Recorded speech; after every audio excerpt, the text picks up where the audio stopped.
Hello everyone, good morning. Welcome to the class. आज हम लोग हेलो अल्केन का केमिकल प्रॉपर्टीज देखेंगे। इस वीडियो में हेलो अल्केन का 4 मुख्य रिएक्शन है: nucleophilic substitution reaction, elimination reaction, metals reaction और रिडक्शन। इनमें से आज हम बात करेंगे न्यूक्लियोफिलिक सब्स्टिट्यूशन रिएक्शन के बारे में। तो चलिए देखते हैं nucleophilic substitution reaction hello alkane का यानी कि अल्काइल हैलाइड का क्या है, कैसा है, किसके साथ होता है, कैसे होता है, क्या बनाता है, ये देखेंगे। सबसे पहले हेलो अल्केन यानी कि अल्काइल हैलाइड में हेलोजन कार्बन से जुड़ा हुआ होता है। हेलोजन जो है वो किससे जुड़ा रहता है? कार्बन से, जहां पर X के जगह में फ्लोरीन, क्लोरीन, ब्रोमीन और आयोडीन होता है। यहां पर आपको बता दें कि कार्बन के नेगेटिविटी से हेलोजन का जो नेगेटिविटी है वो अधिक होता है, और जिसका नेगेटिविटी अधिक होता है वो अपने तरफ इलेक्ट्रॉन को खींच लेता है। तो यहाँ पर X का नेगेटिविटी ज्यादा है, इसलिए X अपने तरफ इलेक्ट्रॉन को डिस्प्लेस करेगा, खींच लेता है। उसके वजह से यहाँ पर परमानेंट चार्ज इंड्यूस होता है, जिसे हम लोग पोलर मॉलिक्यूल कहते हैं, और इस घटना को इंडक्टिव इफेक्ट के नाम से भी जाना जाता है। तो अल्काइल हैलाइड में यहाँ का कार्बन और हेलोजन के बीच का जो बॉन्ड है वो पोलर है, इसी के वजह से अल्काइल हैलाइड सबसे ज्यादा रिएक्टिव होता है। इनमें से अलग अलग हेलोजन है, इन लोग का भी जो रिएक्टिविटी है वो डिफरेंट होता है। अगर बात करें तो सबसे ज्यादा रिएक्टिव जो है वो आयोडाइड का होता है, इससे कम रिएक्टिविटी ब्रोमाइड का, इससे कम रिएक्टिविटी क्लोराइड का, और सबसे कम रिएक्टिविटी अगर देखा जाए तो फ्लोराइड का होता है। फ्लोराइड का रिएक्टिविटी इतना कम होता है कि वो लगभग नहीं के बराबर रिएक्शन करता है। तो अल्काइल हैलाइड में सबसे ज्यादा रिएक्टिव आयोडाइड, उससे कम ब्रोमाइड, उससे कम क्लोराइड और सबसे कम फ्लोराइड होता है। इनमें से सबसे पहले हम बात करेंगे न्यूक्लियोफिलिक सब्स्टिट्यूशन रिएक्शन के विषय में, और देखेंगे कि nucleophilic substitution reaction alkyl halide में कैसे होता है। तो आपको बता दें कि ये है आपका अल्काइल हैलाइड, जहां पर हम लोग को रिएक्शन करना है न्यूक्लियोफाइल को। न्यूक्लियोफाइल उसको कहते हैं जो इलेक्ट्रॉन डोनर होता है, जैसे लॉन पेयर इलेक्ट्रॉन जिसके पास हो या जिसके पास नेगेटिव चार्ज हो, उसे हम लोग न्यूक्लियोफाइल कहते हैं। वही न्यूक्लियोफाइल यहाँ पर आकर अटैक करता है, क्योंकि अभी आपको हम बताए कि अल्काइल हैलाइड में X पर होता है पार्शियल माइनस और R पर होता है पार्शियल प्लस। तो ये जो माइनस है, जिसके पास इलेक्ट्रॉन हम लोग दिखाते हैं, जोड़ा इलेक्ट्रॉन जिसे न्यूक्लियोफाइल कहते हैं, वो न्यूक्लियोफाइल इस प्लस पर आकर अटैक करेगा, और जैसे ही इस पर अटैक करेगा तो ये वाला जो X है वो रिपेल होने लगेगा, क्योंकि Z पर भी, न्यूक्लियोफाइल पर भी नेगेटिव चार्ज है, और X पर भी क्या चीज है? Negative charge. नेगेटिव चार्ज होने के कारण दोनों के बीच रिपल्सन होता है, तो X यहाँ से क्या होता है? निकलने लगता है। तो यहाँ पर हो जाता है R में Z, और X यहाँ से बाहर हो जाता है। इस X को हम लोग लिविंग न्यूक्लियोफाइल कहते हैं। क्या कहते हैं? Living nucleophile.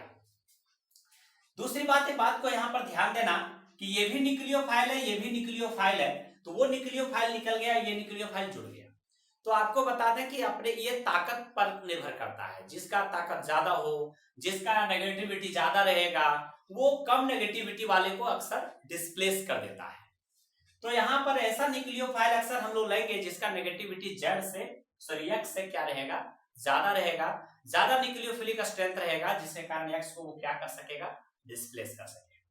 Nucleophilic substitution reaction को 2 भागों में बांट कर देखा गया है कि अगर हम लोग अल्काइल हैलाइड में अल्काइल को लेते हैं मिथाइल क्लोराइड, और अगर हम लोग इसको Z से रिएक्शन करते हैं, मतलब न्यूक्लियोफाइल से, तो ये न्यूक्लियोफाइल पीछे से अटैक करेगा, क्योंकि आप सब लोग जानते हैं कि क्लोरीन पर पार्शियल माइनस चार्ज है, तो माइनस के सामने से माइनस तो जा नहीं सकता, क्योंकि माइनस माइनस के बीच रिपल्सन हो जाता है।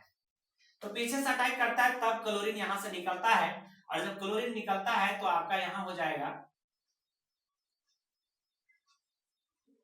पीछे से आपका Z जुड़ने लगेगा और यहां से X जो है वो निकलने लगेगा, जबकि इसके पास 2 हाइड्रोजन है, 3 ठो, तो यहाँ पर पार्शियल चार्ज रहा, यहाँ पे पार्शियल हो गया। इसको बड़ा ब्रैकेट में दिखाते हैं क्योंकि कार्बन में 5 बॉन्ड बन गया है जो कि स्टेबल नहीं है।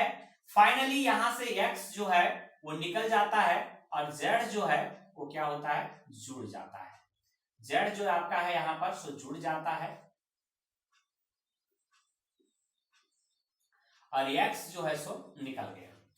यही रिएक्शन में देखा गया कि अगर हम लोग टर्सरी अल्काइल हैलाइड लेते हैं, तो टर्सरी अल्काइल हैलाइड अगर लेते हैं तो इसमें क्या पाया गया कि न्यूक्लियोफाइल के अटैक करने से पहले यहाँ पर क्लोरीन जो है वो निकल जाता है, और जब क्लोरीन निकलता है तो आपको बता दें कि यहाँ पर कार्बन में प्लस चार्ज जनरेट होता है, क्लोरीन निकल गया। और ऐसा इसलिए होता है क्योंकि मोर स्टेबल कार्बोकैटायन का फॉर्मेशन करता है।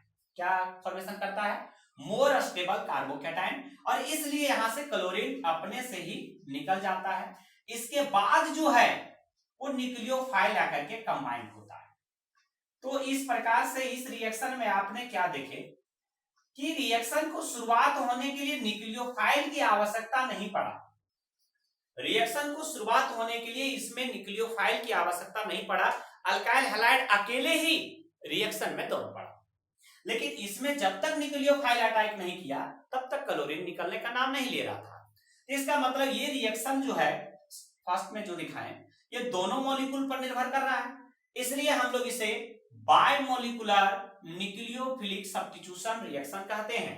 और ये रिएक्शन में अकेले अल्काइल हैलाइड रिएक्शन में दौड़ पड़ा है, इसलिए हम लोग इसे यूनिमोलिकुलर न्यूक्लियोफिलिक सब्स्टिट्यूशन रिएक्शन, 2 मतलब बायमोलिकुलर, 1 मतलब यूनिमोलिकुलर, तो यूनिमोलिकुलर न्यूक्लियोफिलिक टर्सरी में होगा और बायमोलिकुलर न्यूक्लियोफिलिक सब्स्टिट्यूशन मिथाइल में। इसका मतलब है कम डिग्री में SN2 और ज्यादा डिग्री में SN1 रिएक्शन होगा। तो जैसा अल्काइल हैलाइड रहेगा वो इसके अनुसार से प्रोडक्ट बनेगा। प्राइमरी रहेगा तो समझना SN2, टर्सरी रहेगा तो SN1, और अगर सेकेंडरी रहा तो मिक्सचर होता है, थोड़ा बहुत SN1 का, थोड़ा बहुत SN2 का होता है। हम लोग इस पर कुछ एग्जाम्पल देखेंगे SN1 और SN2 रिएक्शन पर आधारित न्यूक्लियोफिलिक सब्स्टिट्यूशन रिएक्शन।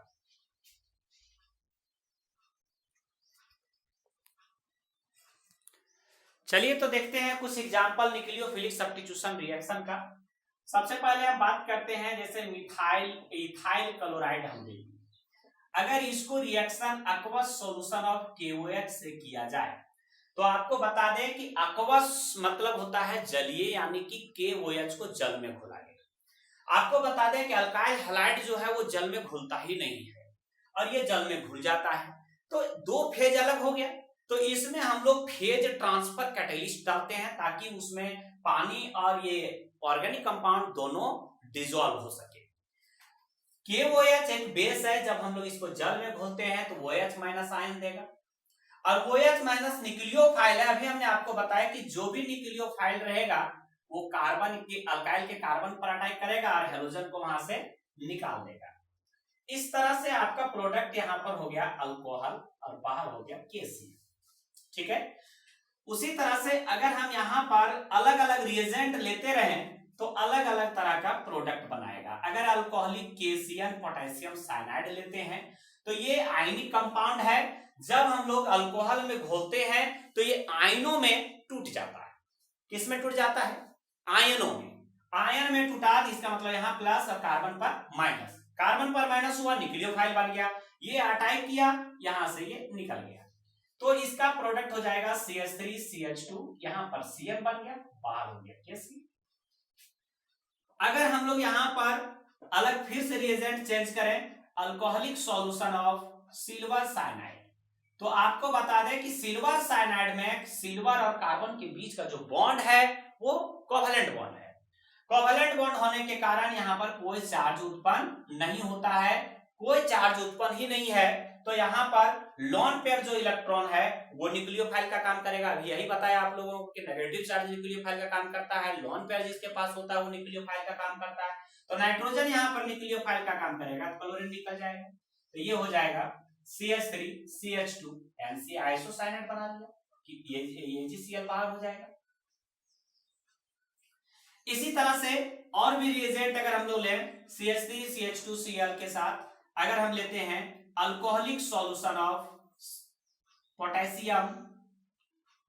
पोटेशियम है नाइट्राइट अल्कोहलिक सॉल्यूशन, तो यहां पर भी देखा गया कि पोटेशियम के साथ ऑक्सीजन आयनिक बॉन्ड बनाता है तो आयन जुड़ेगा जिस पर माइनस चार्ज है, और ये जब जुड़ेगा तो प्रोडक्ट हो जाएगा CH3 CH2 ONO नाइट्राइट बना, अल्काइल यानी इथाइल नाइट्राइट बनेगा, साथ में पोटेशियम क्लोराइड बाहर हो गया। अगर यही रिएक्शन में रिएजेंट में अगर जहां पोटेशियम लिए हैं उसके जगह में अगर हम लोग सिल्वर ले लें, सिल्वर, तो आपको फिर से बता दें कि सिल्वर के साथ ऑक्सीजन कोवैलेंट बॉन्ड बनाता है, और कोवैलेंट बॉन्ड बनाने के कारण फिर से ऑक्सीजन न्यूक्लियोफाइल का काम नहीं करेगा, कौन करेगा? नाइट्रोजन करेगा, और नाइट्रोजन जब करेगा तो ये फिर अटैक करेगा तो क्लोरीन यहां से क्या होगा? निकलेगा। तो नाइट्रोजन से हम लोग को कार्बन को जोड़ना है तो NO2 बन जाएगा, बाकी सिल्वर क्लोराइड बाहर होगा।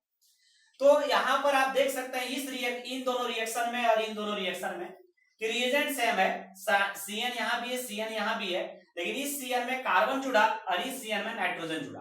तो इस तरह के न्यूक्लियोफाइल को एम्बिडेंटेड न्यूक्लियोफाइल भी कहा जाता है। एक वैसा न्यूक्लियोफाइल जिसके पास दो डोनर साइट दो डोनर एटम हो तब हम लोग उसको कहते हैं एम्बिडेंटेड न्यूक्लियोफाइल।